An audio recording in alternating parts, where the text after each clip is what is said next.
शांतनु और सत्यवती के दो बच्चे हुए। बड़े पुत्र का नाम चित्रांगद और दूसरे का विचित्रवीर्य रखा गया। दोनों राजकुमार बड़े ही पराक्रमी और होनहार थे। सत्यवती के ज्येष्ठ पुत्र चित्रांगद ने अपनी युवा अवस्था में प्रवेश भी नहीं किया था कि तभी राजा शांतनु स्वर्गवासी हो गए। तब भीष्म ने माता सत्यवती की सलाह पर चित्रांगद को राज्य की गद्दी पर बिठा दिया था। चित्रांगद बड़ा ही पराक्रमी था, इसलिए उसने अपनी युवा अवस्था में कई राजाओं को पराजित कर उनके राज्य पर अधिकार कर लिया था। इसी चित्रांगद नाम का एक गंधर्वों का भी राजा था। उसने जब यह देखा कि हस्तिनापुर के राजा चित्रांगद अपने बल और बुद्धि से देवता, मनुष्यों और असुरों को नीचा दिखा रहे हैं, तो उसने क्रोध में आकर हस्तिनापुर राज्य पर चढ़ाई कर दिया। तब 3 वर्ष तक हस्तिनापुर के राजा चित्रांगद और गंधर्व राज चित्रांगद के बीच कुरुक्षेत्र के मैदान में युद्ध चला था।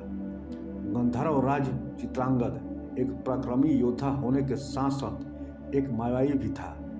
इसी कारण उसके हाथों से हस्तिनापुर के राजा चित्रांगद की मृत्यु हो जाती है। अब सत्यवती का सिर्फ एक पुत्र विचित्रवीर्य बचा था। विचित्र का मतलब है अजीब या असामान्य और वीर का मतलब है पौरुष। उसके नाम का मतलब है कि वह एक विचित्र पौरुष का स्वामी था। विचित्रवीर्य का हस्तिनापुर की गद्दी पर राजाभिषेक किया गया।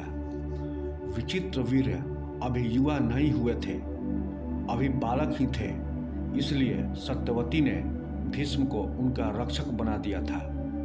विचित्रवीर्य बड़ा ही आज्ञाकारी बालक थे, इसलिए वह भीष्म के आज्ञा अनुसार अपने राज्य पर सफलतापूर्वक शासन करने लगे थे। कुछ समय बाद जब विचित्रवीर्य युवा हुए तो भीष्म और सत्यवती उनके विवाह के बारे में बातें करने लगे थे। उस समय विवाह करना और बच्चे पैदा करना सबसे महत्वपूर्ण होता था। राजा होने के नाते उसके घर में पुत्र होना जरूरी था, क्योंकि ऐसा न होने पर उत्तराधिकारी कौन होता।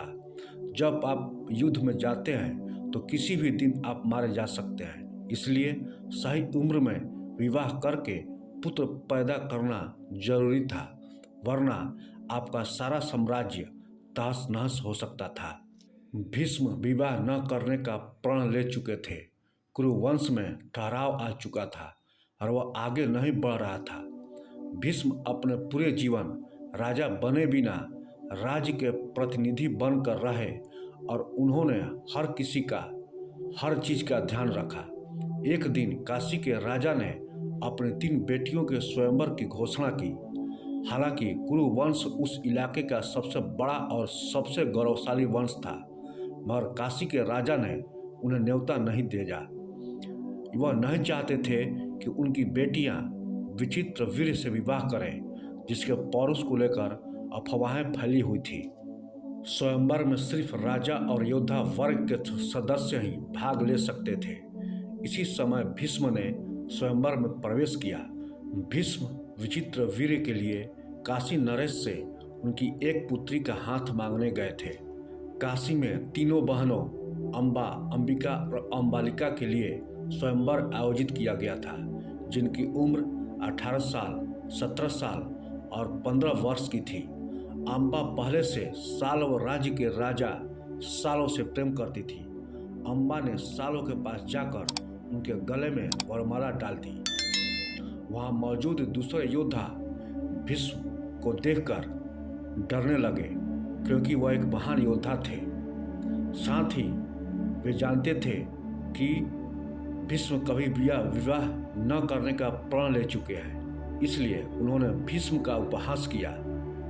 अब यह बूढ़ा यहाँ क्या करने आया है? क्या इसे दुल्हन की तलाश है? क्या कुरुवंश में ऐसा कोई योद्धा नहीं बच गया है जो विवाह कर सके? क्या यह इसलिए यहाँ आया है? भीष्म अपने वंश की खील उड़ाए जाने से गुस्से में आ गए। उन्होंने तीनों युवतियों का अपहरण करने का फैसला किया। इसलिए बाकी योद्धाओं और उनके बीच युद्ध छिड़ गया।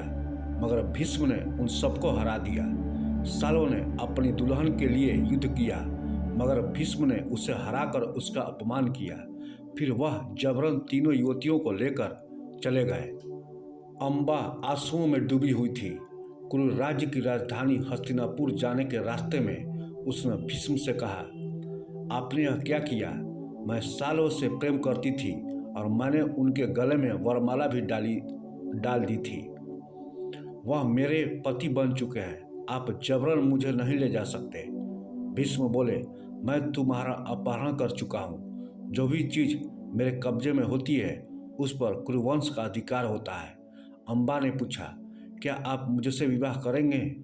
वह बोले, मैं नहीं, विचित्रवीर्य से तुम्हारा विवाह होगा।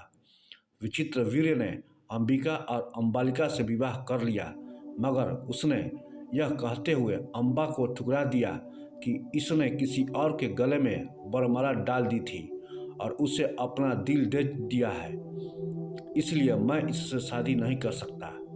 अम्बा ने पूछा, अब मैं क्या करूं? भीष्म ने कहा, मुझे क्षमा कर दो, तुम सालों के पास वापस चली जाओ।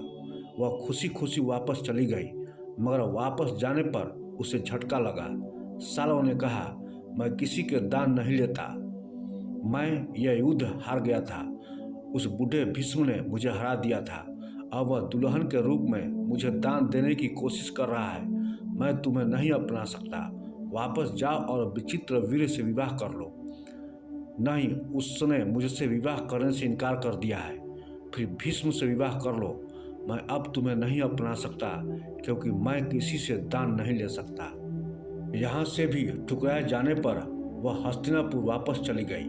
उसने भीष्म से प्रार्थना की, आपने मेरा जीवन नष्ट कर दिया। आपकी वजह से मैंने उस इंसान को खो दिया जिससे मैं प्रेम करती थी। आप जबरन मुझे यहाँ लेकर आए। यहाँ मुझे जिससे विवाह करना था वह मुझसे विवाह नहीं करना चाहता। यह सब क्या है? अब आपको मुझसे विवाह करना होगा। भीष्म बोले, मैं अपने राज्य के प्रति निष्ठावान हूँ। मैं वचन दिया है कि मैं विवाह नहीं करूँगा। अब मैं ऐसा नहीं कर सकता।